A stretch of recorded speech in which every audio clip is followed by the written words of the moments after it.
actually, I've been tested twice for corona. Me too, yeah. Really? Oh, wait, Because I'm a citizen, so I have a voting right. Okay. Oh, don't go back. You can't go back. Stay here, stay here. Stay with us. I was like, I'll be fine.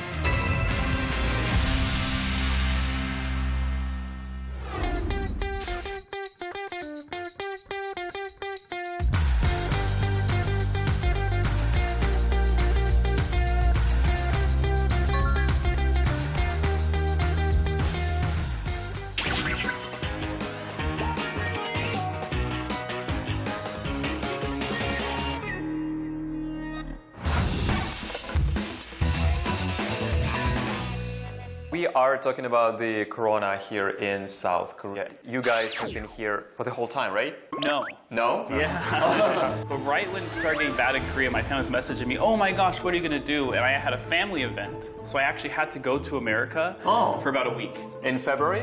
At the beginning of March. Oh. So as soon as I arrived, everyone's like, don't go close to Joseph, corona, no, no, no. So I was like, oh my gosh. But I wasn't worried because I live in Seoul, that was in Daegu. But then when I came back, that's right when America started getting bad. Right.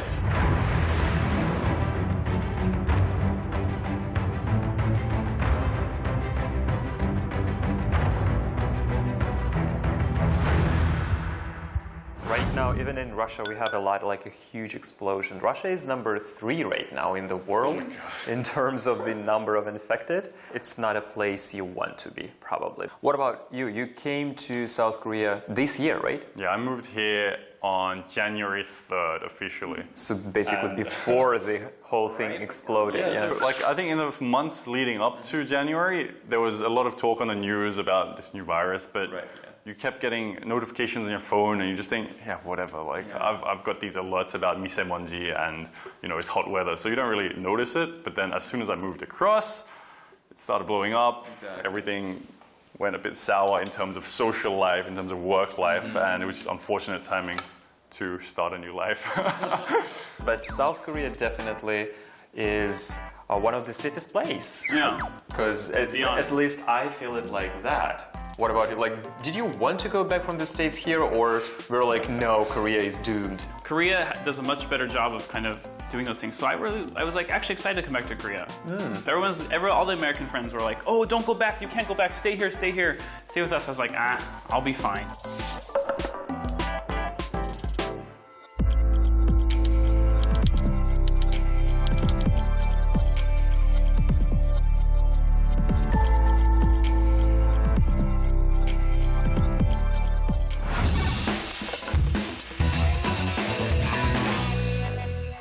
Just as I said, I live close to Itaewon, right? And during that outbreak, I don't actually go to Itaewon because I live in the area that is quite far from Itaewon. I did get the text message from the government, I guess it was Seoul Metropolitan Government, that if you are in the area and you have any symptoms or you just suspect that you might have any symptoms, you can go to the 보건소 and just say that you are from Itaewon. It will be completely free. Did you get tested for coronavirus? Yeah, so actually I've been tested twice for corona. Me too, yeah. Really?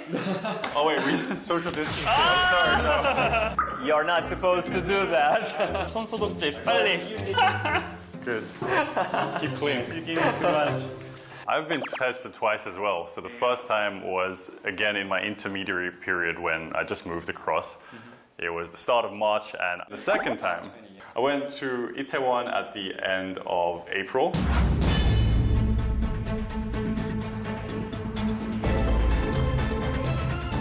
I was at a bar on something like a Tuesday night, just hanging out with a friend. And when you go into the bars now, there's something like a sign-in sheet. You need to put your name, your phone number, and if you're wearing a mask, if you have any symptoms. Now, 2 weeks later, or the next week after that, I got a call from the government saying there's been an outbreak in Itaewon. 4월 31일에 이태원 놀러 갔었는데 어제는 정부에서 연락이 왔습니다. 검진해야 된다. 또 다시 코로나 검진. Oh no. You get tested. Now we're here in the 강서구 보건소. 두 군데 검사해드릴게요. 먼저 해주세요. 소금 쓰는 건 그쪽으로 가주세요. 됐어요. 숨쉬고 계세요, 편안하게. 끝났습니다. 네, 됐어요. I was so happy when it was free this time, but I ended up having to cancel everything on the weekend because you got to wait for the result to come out. Why did you do it twice? So the first time I had it, I had like a weird 느낌, like a weird feeling in my lungs. It hurt. Like whenever I lay down, it hurt. I'm like, this is something I've never felt. This must be corona, right? And then I had a fever. So on top of that, so I was like, I probably should go get tested. So I went to, it's called Mapo-gucheong. It's in Mapo where I live.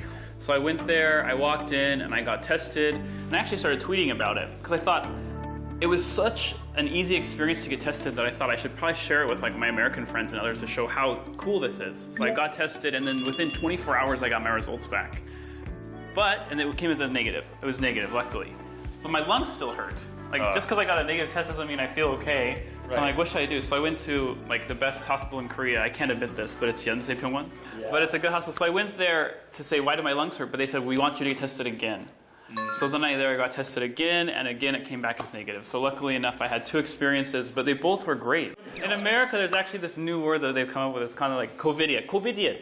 So it's COVIDiot. Basically, people who aren't managing COVID and not doing a good job of keeping themselves safe. That's basically you, yeah. I learned my lesson. I went and I got tested. I paid money for my test, unlike some people who haven't been tested at all. Not practicing social distancing, but look, I learned my lesson. I haven't been out since that time, and please, guys, stay at home, enjoy, play PlayStation or eat, order delivery, like, come on.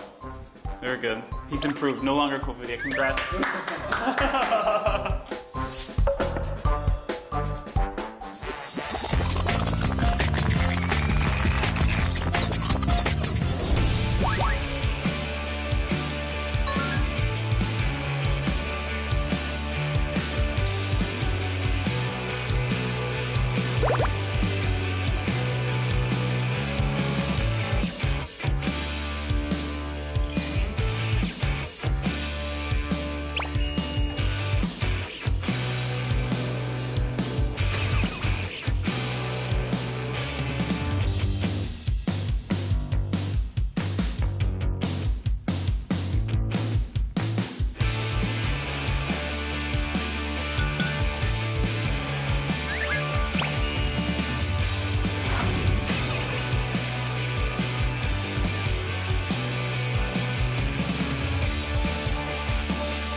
I think one thing that's really interesting in Korea, received mixed feedback from overseas, but you can't argue with results, is the fact that the tracking of people who get corona is so rigorous here. So somebody gets it, immediate family, people in the building, everyone gets ordered to do a test. And that's something that's really helped with the control. But in other countries, because of certain privacy laws, you're not able to get that depth as to where people have been, who they've interacted with. I think that's the most interesting part. Conveying this information to the people. In Korea, probably it's the same thing you're referring to later. Like the social responsibility, people know that it actually for their best. And everyone uses that, masks and hand sanitizers. That's the basic and very crucial components of the whole thing, of the whole battle. And it's kind of tied into the hand washing culture as well. So I think there was a great education campaign in Korea saying, wash your hands for 30 seconds. And then the next step was the introduction of this hand sanitizer. And it was such a natural progression that people just played along. They made the announcements in the subway stations. They made announcements in the buses. Like everywhere you go, literally, you can hear that you have to wash your hands more than 30 seconds. And you see all those pictures and videos about how you need to wash your hands, how to need to place your masks correctly on the face. So yeah, that was a very huge campaign the government did. Okay, now leaving China, heading out to South Korea. That's where all the fear is going to be. Okay, now I'm back on the plane. looks like everybody on this plane is wearing a mask. On the way off the plane, we stopped. They actually took this little gun and measured my temperature on the way in. Clearly, they're cleaning everything, even on the rails. Whenever people's hands are, they clearly want to see it cleaned up. And South Korea, as far as I know, was one of the first ones to implement the smartphone application to track actually people who are coming into the country. And right now, as far as I know, everyone who enters South Korea needs to download that app. Really? Yeah, and yeah, they are tracking you in real time, like where are you right now and what are you doing right now. Yeah. That definitely helps to, control and to, narrow the possible ways of spreading of the virus. So basically you can see where people who have corona have been, so you know where to avoid. So initially that was just online, but there was a few developers who actually took that data and made an app out of it. Right, yeah. So I thought that I downloaded the app and thought it was so interesting that I can know, like, don't go here. If you're gonna go here, go this way instead. Like me and lots of people, I think, avoid places where if you'd gone, you definitely could have got sick. So not just in like preventing it, but also even after people have got it, helping people get that information and be aware of what's going on. Korea's done a great job.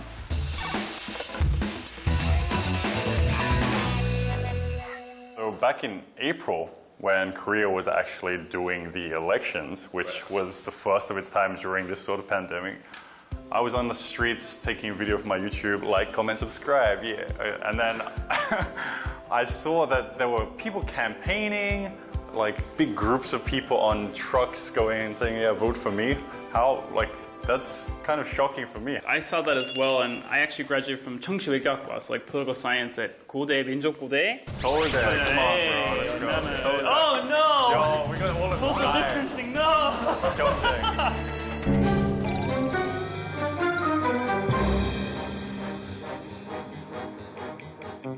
You studied political science. I studied political science there. When I saw this, I was like, I wonder how Corona will affect the election. Will it be better for Yodang or will it be better for like Yadang, for the conservatives or for the liberals? It was really kind of a totally new political situation that political scientists can study and think about. Really interesting.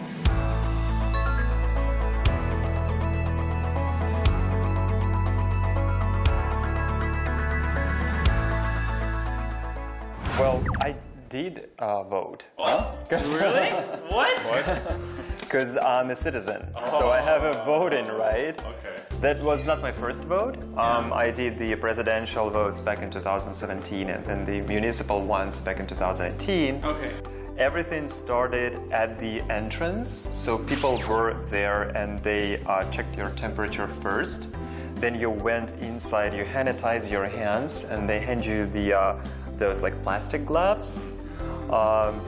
Like you don't touch anything, like absolutely anything. Really smart. Then you line up for the person who checks your ID, and of course you have to keep your social distancing because like we have all the marks on the floor to stay away from each other, like 1.5 meters, 2 meters.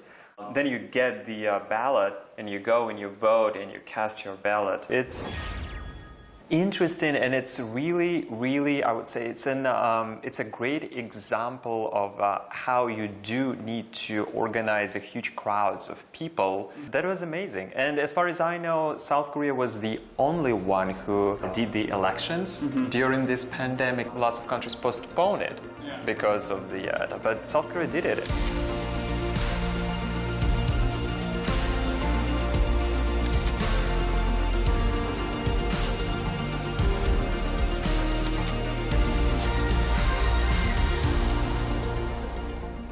There is a very interesting word in Korean that's been on a rise recently during this pandemic, and it's 덕분에. This word has been used a lot recently because of the work that has been done by the government, or all the hard work that has been done by the doctors and nurses and all the medical stuff here in South Korea.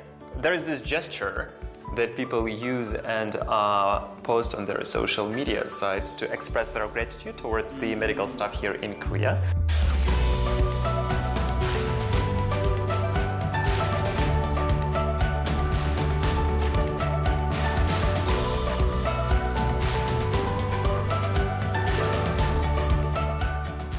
So I guess we should do that too, and to express our gratitude for this country that does such a great job. When doing this, you have to actually utter those words. You have to pronounce that 덕분에. 덕분에 캠페인. 덕분에 챌린지. 위로진 덕분에. 여러분 덕분에.